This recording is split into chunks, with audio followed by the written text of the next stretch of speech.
It's called the Great War between good and evil. I think what it means is pick a direction and go with everything you got. Just pick one and go.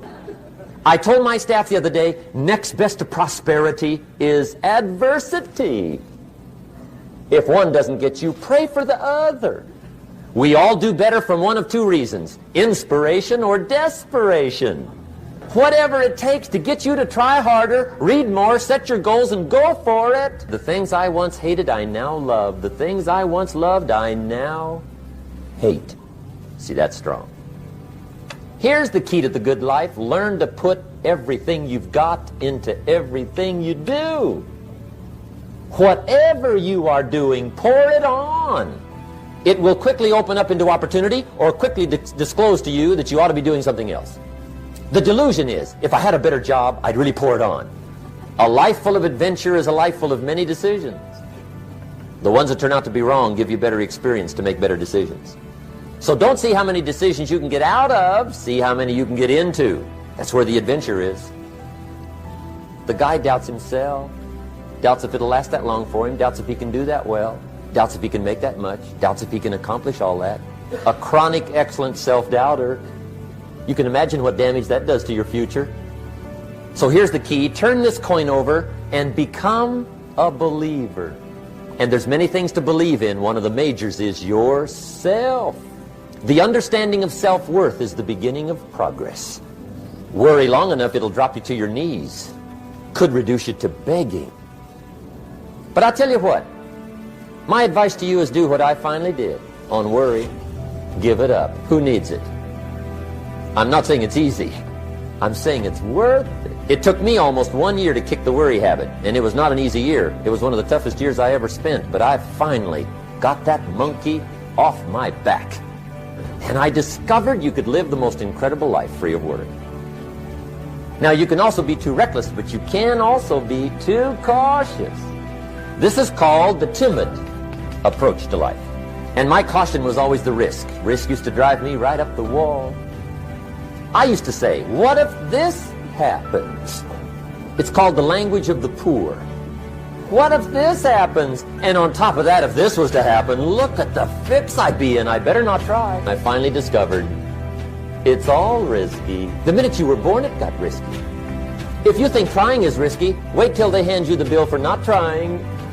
If you think investing is risky, wait till you get the tab for not investing. See, it's all risky. Going into business is risky. Investing your money is risky. It's all risky. I'll tell you how risky life is. You're not going to get out alive. That's risky.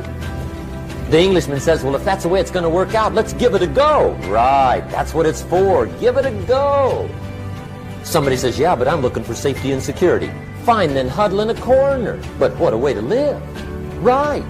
Don't ask for security. Ask for adventure. Better to live 30 years full of adventure than 100 years safe in the corner. See, it's not important how long you live. What's important is how you live. The deadly disease of always looking on the bad side, the problem side, the difficult side, checking all the reasons why it can't be done. The poor pessimist leads an ugly life. He doesn't try to figure out what's right. He tries to figure out what's wrong. He doesn't look for virtue. He looks for faults. And when he finds them, he's delighted. How ugly. The poor guy looks through the window, doesn't see the sunset. He sees the specks on the window. And this is the poor guy, right, who rushes up, takes such leave of his senses. This guy rushes up and he says, I've got 5 good reasons why it won't work. He's so dumb he doesn't know. All he needs 1. He's got 5. The glass is always half empty. To the optimist, the glass is half full. Why would the same measure affect people 2 different ways? Answer, it all depends on how you look at it. Our lives are mostly affected by the way we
think things are, not the way they are.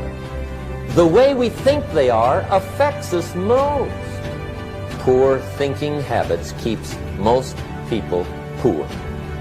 Not poor working habits. Most people work hard, but they don't think hard. The mind is like a factory, a mental factory. What builds the economic, social, financial fabric of your life. A Bible phrase that says, as you think, so you become.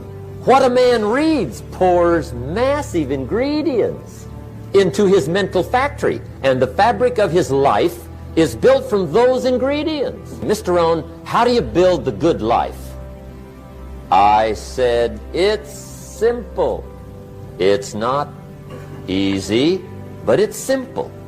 Here's how you build anything. Select the right ingredients, keep out the wrong ingredients, and it starts with thought. Everything starts with thought.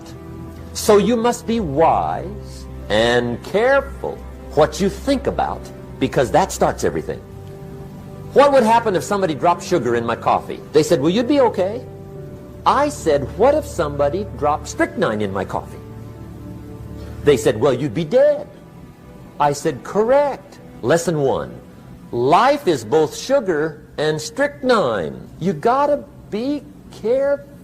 I said, what if my worst enemy drops in the sugar? They said, will you be okay? I said, what if my best friend, even by accident, drops in the strychnine? They said, well, you'd be dead. I said, correct. Lesson 2, watch your coffee. You gotta be careful. See, it doesn't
Matter who hands you the bad stuff. It doesn't matter where you get the bad stuff. It'll still do its damage on your bank account. Wherever you get it. One of the greatest phrases when I first met him when he said, Jim, every day stand guard at the door of your mind. How important. And you decide what goes into your mental factory. Don't let anybody just dump anything they want to in your mental factory, because you've got to live with the result. The last disease, complaining, crying, whining, griping, a Bible word called murmuring. See, that'll ace your future. Spend 5 minutes complaining and you have wasted 5. And you may have begun what's known as economic cancer of the bone.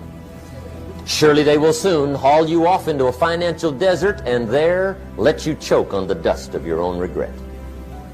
I hope I said that well, so you won't forget. It's a deadly disease. If you don't think it's bad, ask the children of Israel of Old Testament fame. Typical of us all, their story just happened to get in the book. Story says, children of Israel were slaves. God performed a series of dazzling miracles and got them out. And now they're heading for the promised land. Remember the story? Heading for the promised land. Tragedy of the story, they never got there. Reason, from day one, they started to complain. They griped about the water. They griped about the weather. They whined and cried and griped about the food. They griped about the leadership. They whined and cried because it was too far, too cold, too hot, too difficult, too miserable. I mean, they whined and cried for years. Finally, God said, I've had it, trip canceled, or something like that. The story says they died in the desert, never got to the promised land. Which I think means two things. Indulge in this long enough, you get your future canceled. And I guess it also means even God himself can only take so much. Okay. Just be on the lookout of the things that can destroy all the good you start. The war is on. And this evening, tomorrow, mentally, personally, socially, economically, you got to make sure you're winning the war. And this is part of it.